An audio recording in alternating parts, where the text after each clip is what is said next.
12 mai 1945, 14h15. Un convoi de camions bâchés serpentait à travers les routes étroites du Hampshire, sous un ciel de la couleur de l'ardoise mouillée. La pluie tambourinait contre les bâches tendues au-dessus des plateaux où 30 généraux allemands étaient assis en silence, leurs uniformes feldgrau assombris par l'humidité s'infiltrant par les interstices de la toile. Le général Karl Zimmermann, âgé de 52 ans, pressa la paume contre la rambarde métallique glacée et regarda la campagne anglaise défiler à travers une déchirure dans la bâche. 3 jours plus tôt, il commandait une division d'infanterie, près de Lunebourg. À présent, il n'était plus qu'un chargement en route vers l'internement, sur une île ennemie qu'on lui avait appris à mépriser pendant 5 ans. Il s'attendait à des ruines. La Luftwaffe avait pilonné les villes britanniques sans relâche. Londres n'était plus que décombres. Liverpool avait brûlé jusqu'à devenir cendre. Coventry avait cessé d'exister autrement que comme un nom. La population mourait de faim derrière ces barricades, s'accrochant à la survie grâce à la seule charité américaine. L'industrie britannique s'était effondrée sous le poids des bombardements stratégiques. Le ministère du Reich leur avait montré des photographies de reconnaissance, des évaluations des dégâts, des projections de pertes. Mais à travers cette fente dans la toile, Zimmermann vit des champs qui n'avaient jamais connu un cratère de bombes, de gros bovins, paissant dans des pâturages bordés de murs de pierre intacts. Un fermier sur un tracteur, une bouffée de fumée diesel se mêlant à la pluie. 3 enfants en bottes Wellington sautant dans des flaques près d'une ferme dont toutes les fenêtres étaient entières et brillantes. Quelque chose clochait. À Wilton Park, le centre d'interrogatoire, où il devait en être détenu, Zimmermann formula une exigence qui allait tout changer. Il exigea de voir les usines. Si l'industrie britannique n'était pas détruite, si la population ne mourait pas de faim, alors qu'on leur en montre la preuve.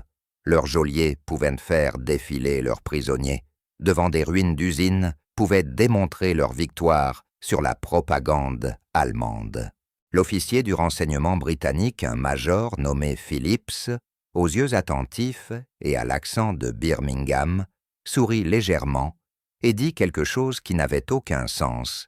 « Très bien, général, nous organiserons une visite. » Cette visite allait briser tout ce que Zimmermann croyait savoir sur la force, sur la propagande et sur le camp qui vivait dans un mensonge soigneusement construit. Si cette histoire vous surprend, vous n'êtes pas seul. Ces généraux entrèrent dans des usines britanniques en s'attendant à la confirmation de tout ce qu'on leur avait dit et en sortirent, mais en remettant en question tout ce qu'ils avaient cru, appuyez sur le bouton « S'abonner » et laissez un commentaire pour nous dire d'où vous regardez, parce que ce qui se produisit ensuite révèle l'une des opérations psychologiques les plus dévastatrices de toute la guerre. Pendant 5 ans de 1940, au printemps 1945, les généraux de la Wehrmacht avaient absorbé un récit cohérent sur l'état de la Grande-Bretagne. Il leur parvenait par les canaux officiels, par les briefings du renseignement, par les émissions radio de Goebbels, par des rapports de reconnaissance soigneusement compilés et distribués aux commandants de division. Ce récit était complet et précis. Londres était une ville en ruine, ses docks détruits, son East End ravagé, des dizaines de milliers de sans-abri se réfugiant dans les stations de métro comme des animaux dans des terriers. Coventry avait été anéanti en une seule nuit, sa cathédrale réduite à un squelette, ses usines en métal tordu et en cendres. Les installations portuaires de Liverpool avaient été systématiquement démantelées par les bombardiers de la Luftwaffe, coupant la ligne de vie atlantique de la Grande-Bretagne. Birmingham, Manchester, Glasgow, ville après ville apparaissait dans les synthèses du renseignement avec des pourcentages de destruction des estimations de capacité industrielle perdues des projections sur la durée pendant laquelle la population pourrait tenir. Le peuple britannique mourait de faim. Le rationnement les avait réduits à un niveau de subsistance de la viande 2 fois par mois, s'ils avaient de la chance du pain, fait avec de la suure, des enfants, atteints de rachitisme et de malnutrition. Les convois américains aidaient certes, mais la moitié finissait au fond de l'Atlantique, grâce à la flotte de sous-marins.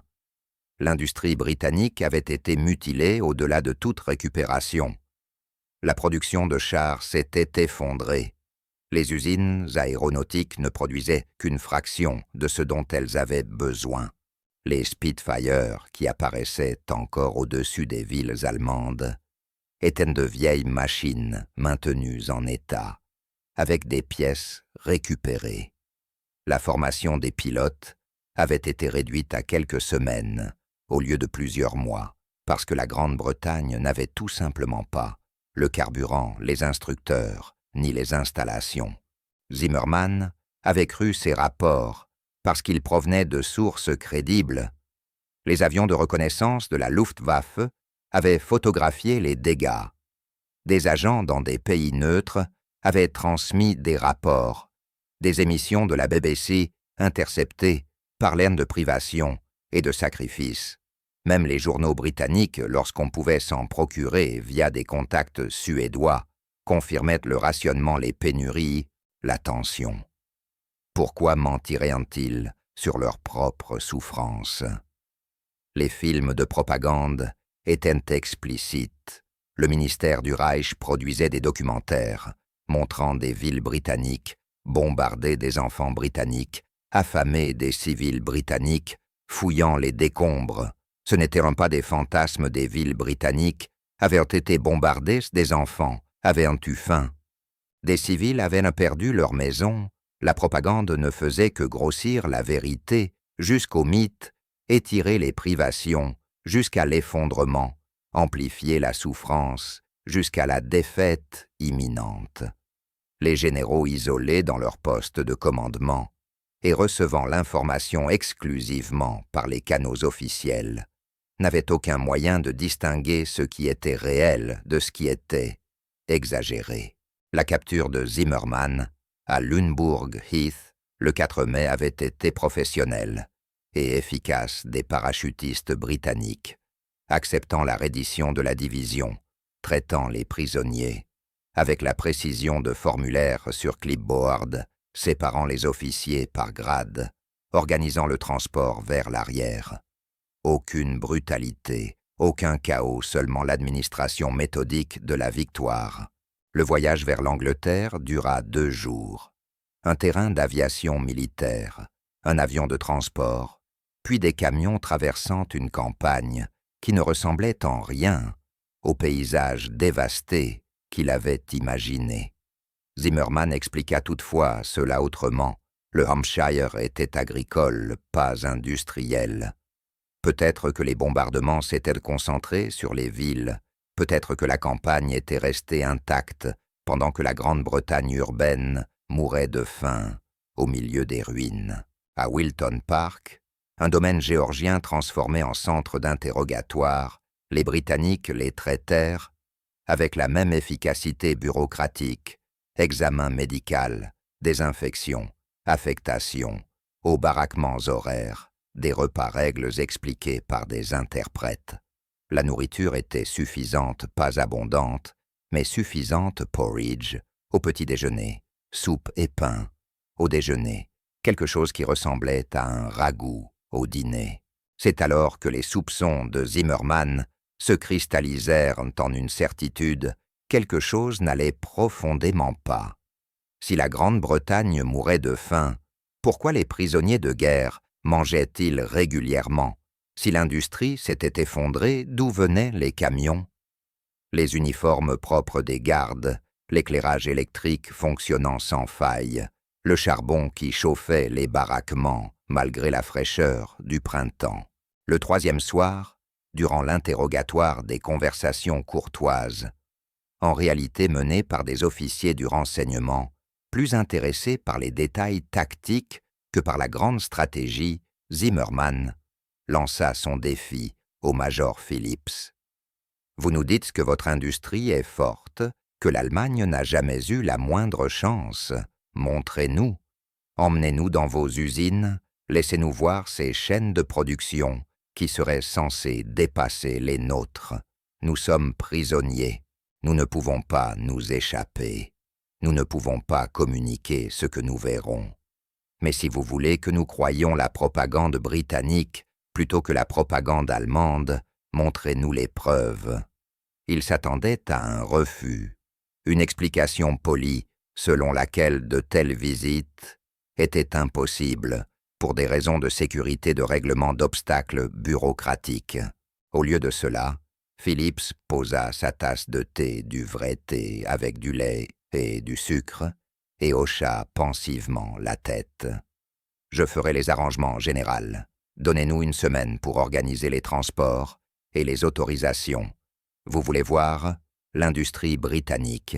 Très bien, nous vous montrerons l'industrie britannique. » Le colonel Friedrich Richter, assis à côté de Zimmermann, le regarda avec quelque chose qui ressemblait à de l'alarme, car une fois que les Britanniques acceptaient de leur montrer les usines, ils devraient affronter ce qu'ils y trouveraient. Et si les usines tournaient à pleine capacité, si l'industrie britannique n'était pas détruite, alors tout le reste pouvait être tout aussi faux. Chaque rapport, chaque briefing, chaque évaluation du renseignement, chaque diffusion de propagande, tout cela pouvait être un mensonge qu'ils s'étaient raconté à eux-mêmes. 19 mai 1945, 9h30. Les camions entrèrent dans l'usine Morris Motors de Cowley, à Oxford, sous un ciel qui s'était dégagé pendant la nuit. Zimmermann descendit du plateau du camion, sur le tarmac mouillé par la pluie, et regarda le complexe industriel qui s'étendait devant lui.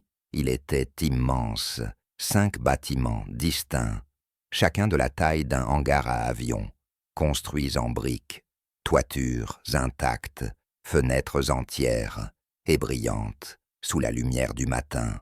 2 voies ferrées courbaient vers des quais de chargement où attendaient des wagons plats. Un flux constant de camions entraient et sortaient par 3 portails, chacun surveillé par des ouvriers en bleu de travail, vérifiant des clipboards, et partout le bruit, le rugissement mécanique continu d'une usine fonctionnant à pleine capacité. Ils pénétrèrent sur le hall principal de production, escortés par un directeur d'usine nommé Henderson et 2 officiers britanniques. Le vacarme les frappa comme une force physique, le martèlement rythmique des presses, le sifflement des outils de coupe, le grondement des convoyeurs, le souffle des chalumeaux de soudure, les cris coordonnant les ouvriers qui déplaçaient les composants. La chaîne d'assemblage s'étirait sur près de 200 mètres d'un bout à l'autre du bâtiment. Des camions militaires prenaient une forme par étapes, avançant à un rythme que Zimmermann reconnaissait de ses propres visites d'avant-guerre dans des usines allemandes, assemblage du châssis-montage des essieux poses et soudure des panneaux de carrosserie, installation du moteur, systèmes électriques, peinture, inspection finale. À chaque poste des ouvriers, des centaines, peut-être un millier, dans ce seul bâtiment travaillaient. Beaucoup étaient des femmes en salopettes et foulards, maniant des machines, utilisant des outils, ajustant les pièces avec une efficacité rodée. Des femmes accomplissant un travail de précision que l'industrie allemande réservait encore presque exclusivement aux hommes. Zimmermann s'arrêta à un poste de soudure où une jeune femme qui ne devait pas avoir plus de 25 ans assemblait des panneaux de carrosserie avec des gestes sûrs et économes. Elle leva brièvement les yeux, acquiesça d'un signe de tête à sa présence, puis reprit son travail, sans montrer la moindre inquiétude à l'idée d'être observée par un général ennemi. « Combien de camions cette chaîne produit-elle » demanda Zimmermann. Zimmermann posa la question à Henderson par l'intermédiaire de l'interprète. Cette chaîne produit 45 véhicules par jour, 6 jours par semaine. Nous travaillons en 3 équipes. Voici l'équipe de jour. L'équipe de nuit produit environ 85% de la capacité de l'équipe de jour. 45 camions par jour, sur une seule chaîne d'assemblage. Zimmermann avait dirigé la logistique d'une division entière. Il savait parfaitement ce que signifiaient ces chiffres. Cette seule usine, dans une seule ville, au sein d'une nation supposément dévastée, produisait chaque semaine plus de véhicules militaires que plusieurs usines allemandes réunies. Ils se déplacèrent vers l'aile de fabrication des moteurs. Ici, le travail était plus technique, plus précis. Des machines-outils usinaient des blocs moteurs. Des pistons étaient ajustés des systèmes de distribution assemblés. Les machines étaient modernes, non pas du matériel ancien péniblement remis en service, mais des équipements de génération récente, entretenus et exploités à un rendement maximal. Henderson les guida devant une section où des moteurs d'avion étaient assemblés. Pas des moteurs de camions de véritables moteurs aéronautiques, ceux qui équipaient chasseurs et bombardiers. Nous avons diversifié la production en 1943, expliqua Henderson. Morris produit principalement des véhicules, mais nous pouvons adapter nos chaînes pour des composants aéronautiques si nécessaire. Ceux-ci sont destinés au remplacement de Spitfire des vétérans de la bataille d'Angleterre, en cours de rééquipement. Des Spitfire toujours en production, toujours améliorés 3 ans après la bataille d'Angleterre, 5 ans après le début de la guerre. Le colonel Richter se pencha vers Zimmermann et murmura en allemand « Il n'improvise pas, c'est systématique, c'est… » Il ne termina pas sa phrase, il n'en avait pas besoin. À midi, ils furent conduits dans une salle de conférence où Henderson leur présenta des statistiques de production de vrais chiffres, documentés et vérifiés, parce que le renseignement britannique avait calculé que la vérité serait plus dévastatrice que n'importe quelle propagande. En 1944, la Grande-Bretagne avait produit 5000 chars et canons automoteurs. L'Allemagne, avec une capacité industrielle et une population supérieure, en avait produit 3500. En 1944, la Grande-Bretagne avait produit 26 000 avions militaires de tout type. L'Allemagne en avait produit 15 000. Les chantiers navals britanniques avaient lancé en 1944 un tonnage supérieur à ce que les U-boots pouvaient couler. La ligne de ravitaillement atlantique n'avait pas été coupée, elle s'élargissait. Chaque mois davantage de fournitures américaines arrivait que le mois précédent. Chaque mois, la capacité de la flotte marchande britannique augmentait au lieu de diminuer. La production d'acier, l'extraction du charbon, la fabrication de munitions, la production chimique catégorie après catégorie montraient une puissance industrielle britannique, non seulement survivante, mais en croissance constante tout au long de la guerre. Et ce n'était pas de l'autosatisfaction britannique, c'étaient des chiffres que les généraux pouvaient vérifier à partir de leurs propres rapports de renseignement, si quelqu'un n'avait pris la peine de les compiler honnêtement. Les chiffres avaient toujours été là disséminés dans les rapports de reconnaissance, les évaluations d'agents, les communications interceptées. Personne ne les avait rassemblés en une image fidèle, parce que personne ne voulait voir une image fidèle. Henderson étala un autre document, les livraisons américaines, au titre du pré-bail. Des milliers d'avions, de chars, de véhicules, d'armes, de matières premières supplémentaires. Tout cela venant d'amplifier la capacité industrielle britannique au lieu de remplacer une production nationale effondrée.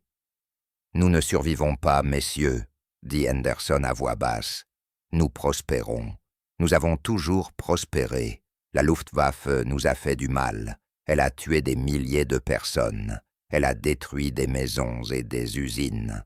Mais elle ne s'est jamais approchée de briser la capacité industrielle britannique.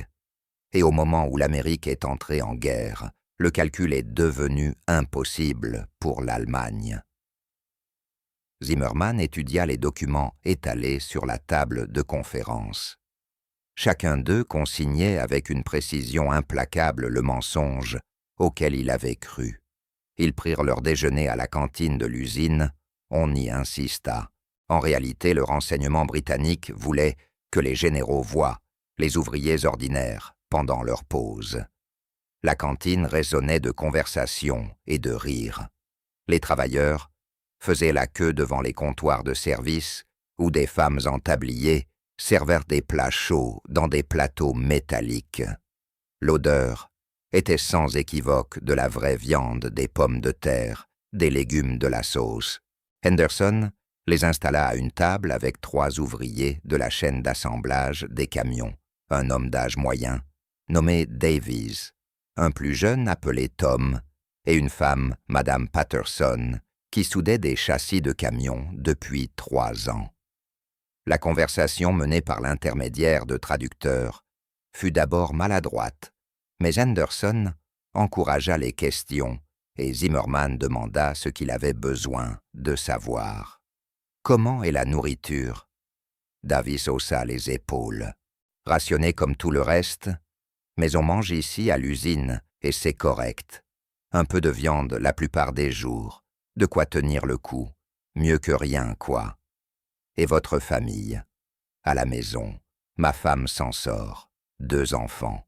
Les rations sont serrées, je ne prétendrai pas le contraire, mais personne ne meurt de faim. On fait la queue pour ce qu'il y a. On se débrouille avec ce qu'on peut obtenir.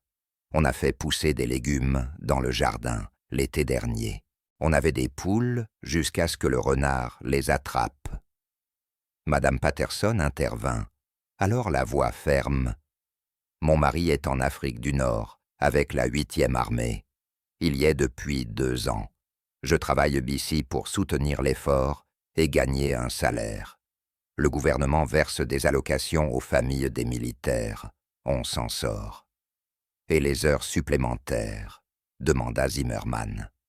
Tom esquissa un large sourire. « Oui, on fait des heures supplémentaires, payées à temps et demi au-delà de 48 heures. Je prends des équipes en plus presque toutes les semaines. J'économise pour l'après-guerre quand il arrivera. » Il n'était pas désespéré. Il ne mourait pas de faim. Ce n'étaient pas des gens brisés, s'accrochant à la survie. C'étaient des travailleurs, faisant leur travail, gagnant leur salaire, supportant les petites difficultés du rationnement et des longues journées, comme des travailleurs partout ailleurs, dans chaque nation en guerre. Madame Patterson termina son repas et sortit de son sac une boîte à déjeuner en métal, cabossée d'un côté, rayée et usée. Elle l'ouvrit pour révéler un morceau de gâteau enveloppé dans du papier ciré. « Ça vient de ma voisine, » expliqua-t-elle. « Elle l'a fait hier et en a partagé autour. On veille les uns sur les autres. » Cette boîte, cette simple boîte cabossée, qu'une ouvrière pouvait transporter sans craindre qu'on la lui vole, symbolisait bien plus que Madame Patterson ne l'imaginait. Elle représentait une société qui fonctionnait suffisamment bien pour que l'on puisse encore faire des gâteaux, les partager avec les voisins, aller travailler avec une gamelle, sans se demander si l'on aurait quelque chose à y mettre le lendemain. Zimmermann se surprit à fixer cette boîte plus longtemps qu'il n'était convenable. 2 jours plus tard, ils visitèrent Rolls-Royce à Derby. Si Morris Motors avait été impressionnant, Rolls-Royce était écrasant. C'était l'ingénierie de précision au plus haut niveau.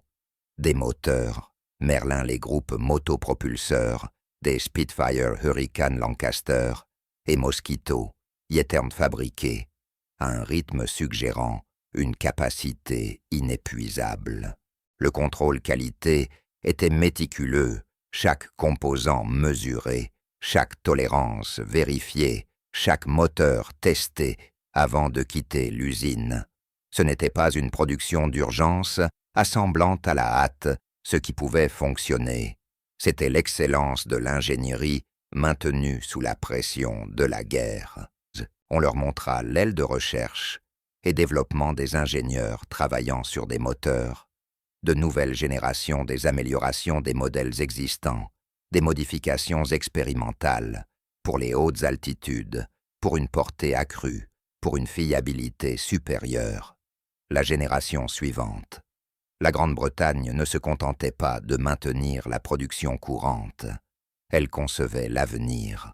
Elle s'attendait à se battre en 1946, en 1947, aussi longtemps qu'il le faudrait, et elle s'y préparait en conséquence. Le colonel Richter se tenait dans l'aile de recherche, fixant des plans étalés sur le bureau d'un ingénieur, des dessins techniques détaillés de modifications de moteurs qui ne seraient prêtes pour la production que dans des mois, planifiant une guerre qui se poursuivrait bien après l'effondrement de l'Allemagne. Ils savaient, dit Richter à voix basse, en allemand. Ils ont toujours su. Tout ce temps, ils savaient qu'ils gagneraient un. Le trajet de retour vers Wilton Park se fit dans le silence. 30 généraux assis à l'arrière des camions, chacun confronté aux implications de ce qu'il avait vu. Le général Müller, qui commandait les forces blindées en France, parla le premier. Comment? Un seul mot, mais qui contenait tout. Comment le renseignement britannique avait-il pu être si juste, tandis que le renseignement allemand avait été si catastrophiquement faux?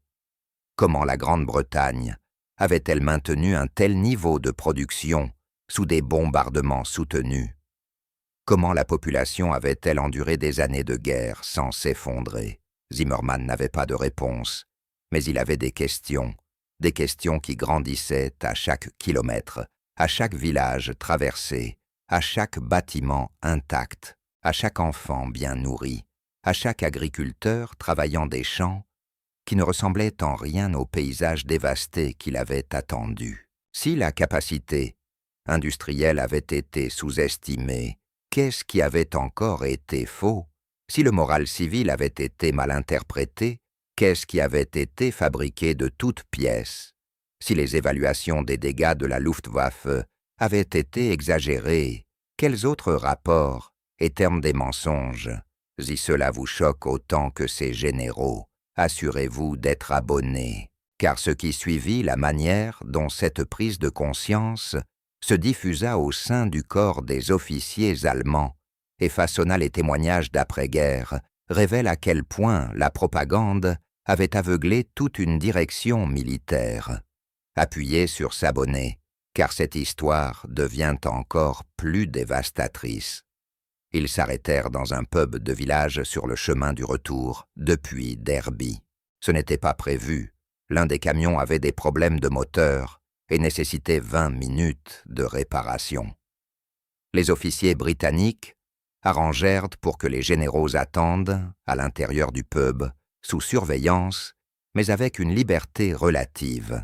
Le tenancier, un homme nommé Wright aux cheveux gris et au visage marqué, les servit avec une courtoisie professionnelle, pas vraiment chaleureuse, mais pas hostile non plus. Il versa la bière, accepta le paiement en monnaie de camp, fournit aux prisonniers et reprit son travail.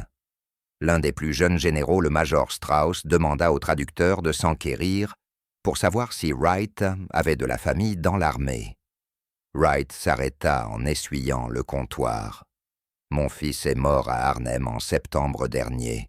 Parachutiste, 23 ans. » Le pub devint silencieux.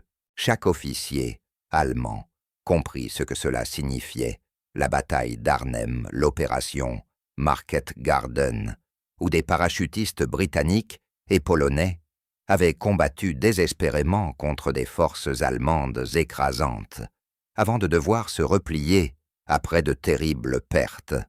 Le fils de Wright était mort en les combattant, en combattant la Wehrmacht, en combattant l'Allemagne. Et pourtant, le voilà servant de la bière à des généraux allemands, les traitant avec une décence élémentaire, malgré toutes les raisons qu'il aurait eu de les haïr. Strauss ne sut quoi dire. Personne ne le sut. Wright remarqua le silence. Ce qui est fait, n'est-ce pas? Vous êtes prisonnier, vous ne vous battez plus. Pour vous la guerre est terminée, ça ne sert à rien d'être cruel. Il se déplaça le long du comptoir pour servir un agriculteur du coin. Peu à peu, les conversations reprirent dans le pub. Les civils britanniques vaquant à leurs occupations, reconnaissant à peine la présence des prisonniers allemands parmi eux. Par la fenêtre, Zimmermann observa des enfants jouant au football dans un champ à côté du pub. Un vrai ballon en cuir, pas des chiffons noués ensemble. 6 garçons d'environ 8 à 12 ans criaient et riaient en se renvoyant la balle. L'un d'eux jeta un coup d'œil au camion garé dehors, aperçut les prisonniers allemands à travers la vitre du pub, leva la main, une fois puis retourna au jeu. Juste des enfants qui jouaient. En ce mardi après-midi de mai, dans une nation supposément dévastée par 5 années de guerre totale, la boîte à déjeuner de Madame Patterson traversa l'esprit de Zimmermann. Cet objet ordinaire, ce petit symbole d'une vie normale, se poursuivant sous la surface du sacrifice et des privations.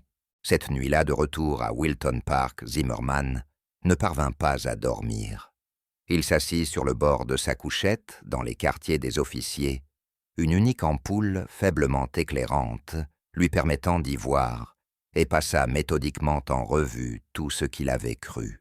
L'usine, Morris, 45 camions par jour, sur une seule chaîne d'assemblage, des équipements modernes, des ouvriers organisés et efficaces, des femmes effectuant un travail de fabrication de précision, la recherche et le développement pour des améliorations futures, l'usine Rolls-Royce des centaines de moteurs, Merlin un contrôle qualité maintenu sous la pression de la guerre des ingénieurs, concevant des systèmes de nouvelle génération pour une guerre qu'ils s'attendaient à gagner. La cantine des ouvriers, mangeant des repas chauds, de la vraie viande, des rations suffisantes, gagnant leur salaire, faisant des heures supplémentaires, économisant pour l'après-guerre, veillant sur leurs voisins, faisant des gâteaux, les partageant avec la communauté. Le pub un homme dont le fils était mort, à Arnhem, servant de la bière, à des officiers allemands, sans haine ni cruauté, parce que ce qui est fait est fait. Les enfants jouant au football avec un vrai ballon en cuir dans un champ, à côté d'un pub dans un village, ne montrant aucun signe de dévastation. Chaque observation contredisait des éléments précis de ce qu'on lui avait raconté. Chaque détail sapait un fragment du récit qu'il avait absorbé pendant 5 années de briefings officiels et de propagande. Si la capacité industrielle britannique ne s'était pas effondrée, alors les bombardements stratégiques allemands avaient échoué dans leur objectif principal. Si les civils britanniques ne mouraient pas de faim, alors la campagne des U-bootés avait échoué à couper les lignes d'approvisionnement.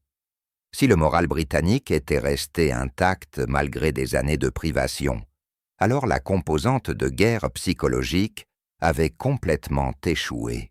Si la société britannique pouvait encore produire des ingénieurs concevant des systèmes futurs, des boulangers, partageant des gâteaux des enfants, jouant au football des pères, servant de la bière à des prisonniers ennemis, alors rien de ce qu'on avait dit sur l'effondrement britannique n'avait jamais été vrai.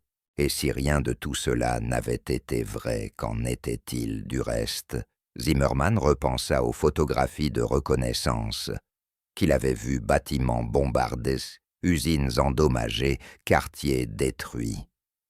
Tout cela était réel. Les photographies ne mentaient pas.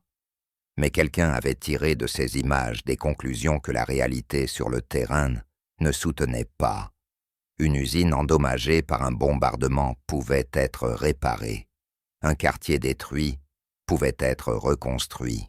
Une population endurant des privations n'était pas la même chose qu'une population brisée. La propagande avait pris des difficultés réelles et les avait transformées en un effondrement fantasmé. Elle avait montré une souffrance réelle et l'avait extrapolée en une défaite imminente. Elle avait documenté des dégâts authentiques et les avait gonflés jusqu'à une destruction systématique. Et Zimmermann, comme tous les autres officiers allemands, y avait cru parce que cela correspondait à ce qu'ils voulaient croire que la résistance britannique était vaine, que la victoire était inévitable, que l'ennemi était plus faible qu'il n'y paraissait. La vérité était plus troublante. La Grande-Bretagne avait été plus forte qu'elle n'en donnait l'apparence. Elle avait enduré les bombardements stratégiques tout en maintenant sa capacité industrielle. Elle avait subi des pertes terribles et continué à se battre. Elle avait adapté son économie, mobilisé sa population, organisé ses ressources, et tout simplement survécu à tout ce que l'Allemagne lui avait infligé. Et l'Amérique était entrée en guerre, avec une capacité industrielle qui éclipsait même celle de la Grande-Bretagne, des forces fraîches, des ressources illimitées. Une production à une échelle qui faisait paraître les usines britanniques modestes en comparaison. L'Allemagne n'avait jamais eu de chance. Pas vraiment. Pas une fois que la Grande-Bretagne avait refusé de se rendre en 1940. Pas une fois que l'Amérique était entrée en guerre en 1941. Les mathématiques de la production, de la population, des ressources indiquaient toutes une défaite allemande inévitable et l'avaient en fait au plus tard dès 1942.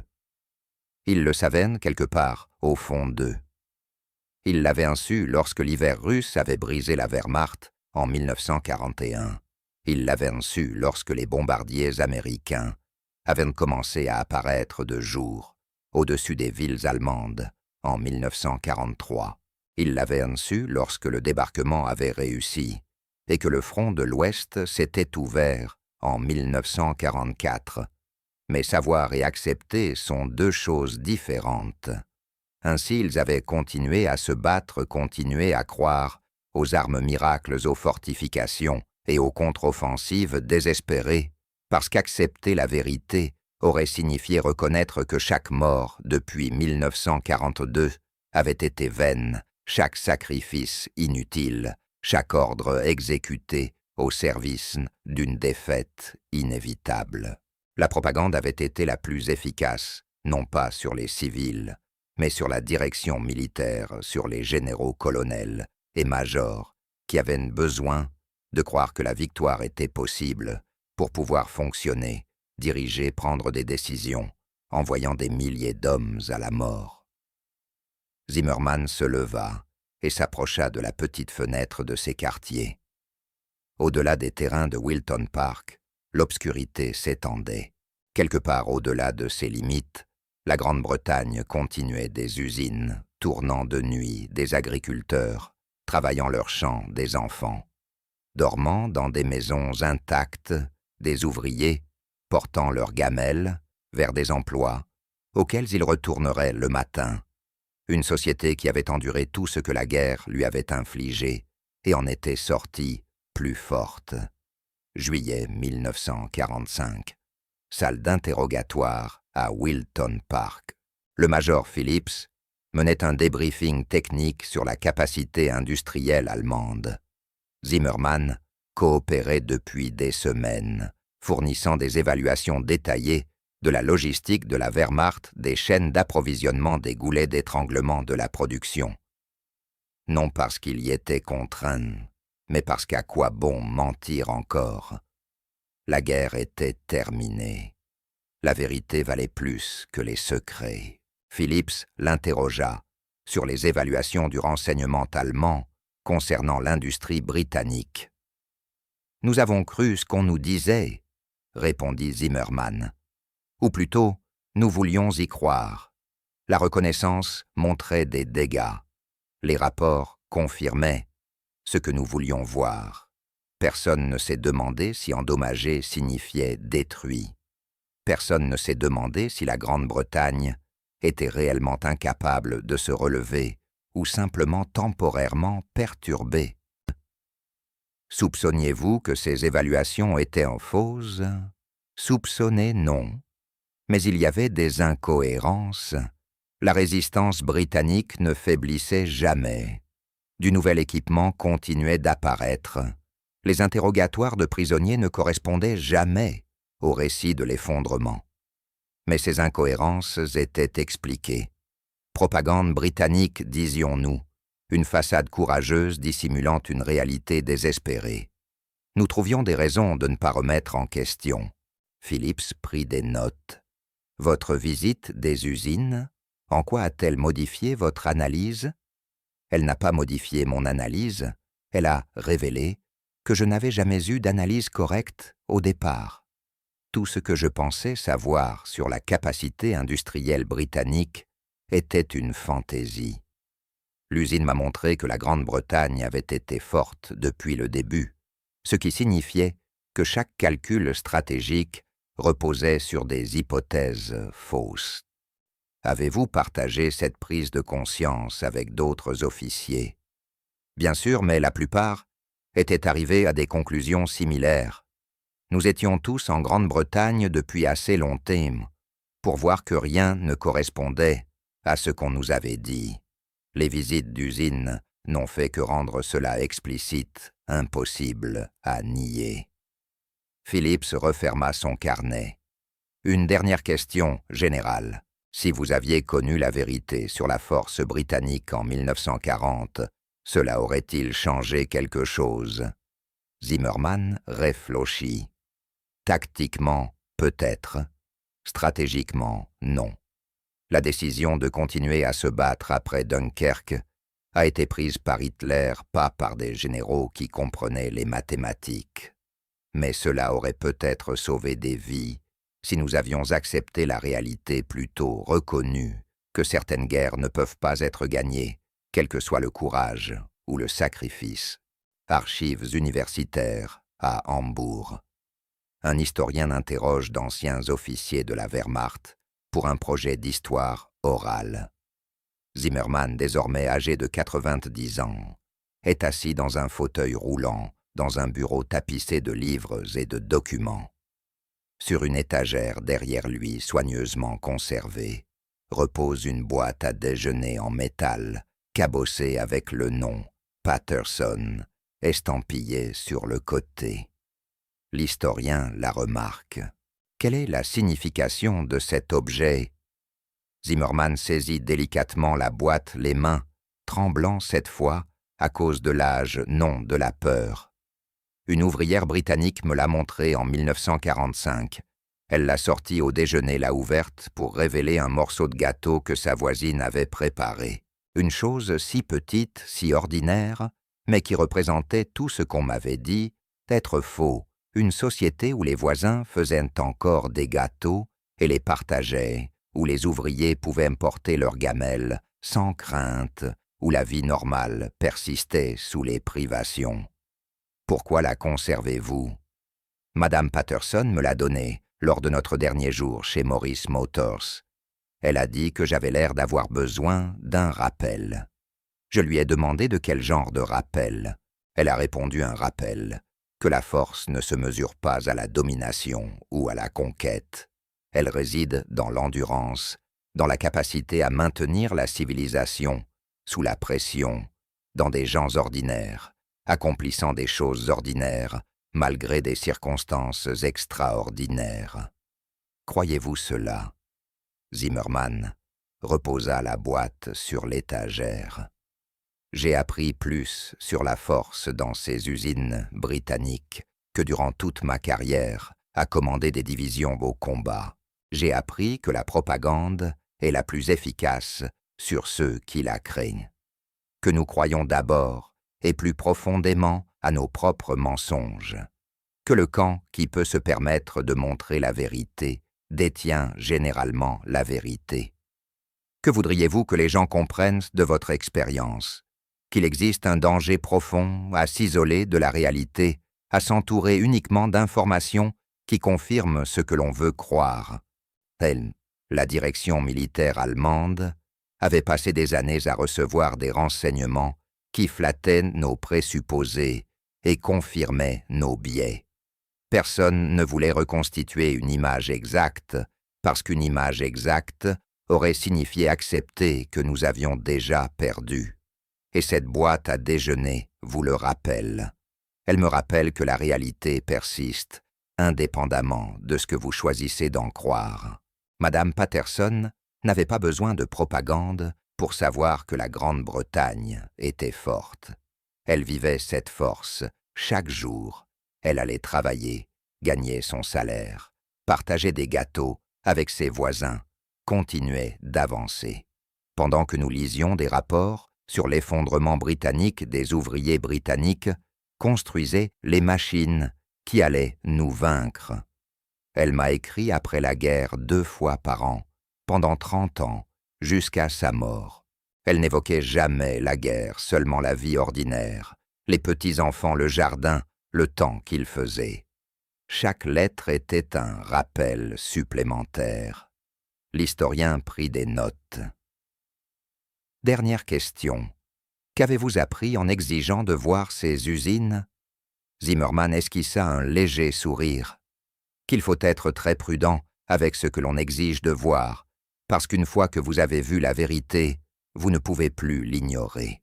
Et parfois la vérité est bien plus dévastatrice que de rester confortablement dans l'ignorance. Les généraux qui ont visité ces usines avec moi, nous l'avons tous regretté immédiatement. Pas parce que nous avions fait cette demande, mais parce que nous avions passé 5 ans à croire un mensonge, alors que la vérité était là visible depuis le début. Ce regret vous accompagne toute votre vie. L'histoire de généraux allemands visitant des usines britanniques est plus qu'une simple curiosité historique. C'est une leçon sur ce qui se produit lorsque la propagande rencontre la réalité, lorsque des mensonges confortables se heurtent à des vérités inconfortables, lorsque des hypothèses fondées sur la fiction entrent en collision avec des faits documentés. La stratégie britannique était d'une simplicité dévastatrice, montrer plutôt que dire, laisser des officiers ennemis voir de leurs propres yeux la capacité industrielle qu'on leur avait dit inexistante, les laisser parcourir des usines fonctionnant à pleine capacité, les laisser manger dans des cantines servant des repas suffisants, les laisser observer des enfants jouant au football des ouvriers, portant leurs boîtes à déjeuner des communautés fonctionnant malgré des années de privation. Parce que la vérité est plus puissante que la propagande quand on a la confiance nécessaire pour la révéler. Les Britanniques n'avaient pas besoin d'exagérer leur force, il leur suffisait de la montrer. Et en la montrant, ils accomplirent ce qu'aucune propagande n'aurait pu obtenir, ils forcèrent la direction militaire allemande à remettre en question tout ce qu'elle avait cru, tout ce qu'on lui avait dit, tout ce qu'elle avait supposé de son ennemi. Cette boîte à déjeuner, posée sur l'étagère de Zimmermann, représentait la véritable force, non pas les chars, ni les bombes, ni la conquête, mais la force d'une société capable d'endurer, de s'adapter et de maintenir la civilisation sous la pression. La force de gens ordinaires, accomplissant des choses ordinaires, malgré des circonstances extraordinaires. La force d'un système suffisamment transparent pour montrer ses usines à des prisonniers de guerre, parce que ces usines démontraient mieux la réalité que n'importe quelle propagande. La direction militaire allemande apprit trop tard qu'on ne peut pas bâtir une stratégie sur des fantasmes que des rapports de renseignement, filtrés par le désir de croire, sont pires qu'inutiles, que le camp qui peut se permettre de montrer la vérité détient généralement la vérité, et que parfois exiger de voir des preuves est la pire erreur que l'on puisse commettre, non parce que les preuves n'existent pas, mais parce qu'elles détruisent tout ce sur quoi vous avez fondé vos décisions pendant des années. Si cette histoire vous a révélé quelque chose que vous ignoriez sur la Seconde Guerre mondiale, abonnez-vous. Nous explorons ces moments méconnus qui ont façonné l'histoire, ces petits gestes et ces détails souvent négligés qui en disent non plus sur la force et le caractère que n'importe quelle bataille. Aimez cette vidéo si vous avez appris quelque chose de nouveau et regardez la suivante pour découvrir les opérations psychologiques qui ont convaincu des prisonniers allemands de travailler aux côtés de civils britanniques sans garde ni clôture. Nous avons des dizaines d'autres histoires qui remettent en cause ce que vous pensiez savoir sur la guerre. Merci de nous avoir regardés. À la prochaine.